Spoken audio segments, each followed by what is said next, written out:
প্রধানমন্ত্রীর কাছে 30 দিন কাজ করবে, 22 দিনের বেতন কেন পাবে? ঠিক কিনা এটা?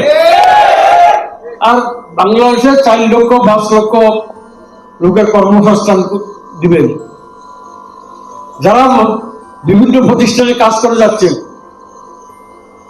তাদেরকে প্রথমে নিয়মিত করেন, তারপরে বাংলাদেশে অন্যান্য লোকদেরকে আপনার চাকরি দেন।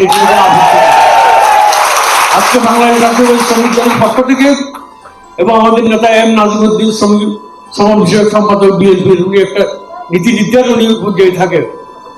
ওনার মাধ্যমে আমরা বলতে চাই, প্রথমে আমরা যারা দৈনিক বেতন ভিত্তিক হিসেবে কাজ করে যাচ্ছি, আমাদের জীবন যৌবন শেষ করে যাচ্ছি, আমাদেরকে প্রথমে নিয়মিত করেন, তারপরে আপনার সুবিধাবোধের লোক নিয়োগ করেন।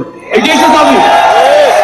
আমরা বাংলাদেশ জাতীয় শ্রমিক দল কেন্দ্রীয় নির্বাহী কমিটি এবং চট্টগ্রাম বিভাগীয় কমিটি আপনাদের সাথে আছি, থাকবে ইনশাআল্লাহ আপনাদের সাথে। আগামী 20 জুন আপনাদের যে শহীদ মিনারে ঢাকাতে সমাবেশ লিখেছেন, আপনারা ঐক্যবদ্ধ থাকেন। আন্দোলন ছাড়া দাবি আদায় হয় না। আপনাদের কথাগুলো সরকারের কণ্ঠগোচর করতে হবে। দাবি আদায় করতে হলে ঘরে বসে থেকে দাবি আদায় হবে না। আজকে বিবেকে সম্মান করছেন, এটাও একটা আন্দোলন। 20 জানুয়ারি আপনার সমাবেশ করবেন, ওই সমাবেশ থেকে আপনার মাননীয় প্রধানমন্ত্রী এবং সরকার প্রধানের কাছে আপনাদের যে দাবিগুলো দিবেন, আমি তো আশা করি উনি আপনাদেরকে ডেকে আপনাদের সাথে আলাপ করে এই দাবিগুলো নিয়ে সমাধান করবেন, এই আশা আমরা করি। ঠিক কিনা এটা?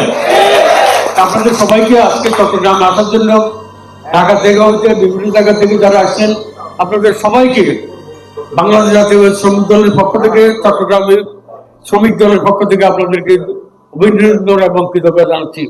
যেহেতু নামাজের সময়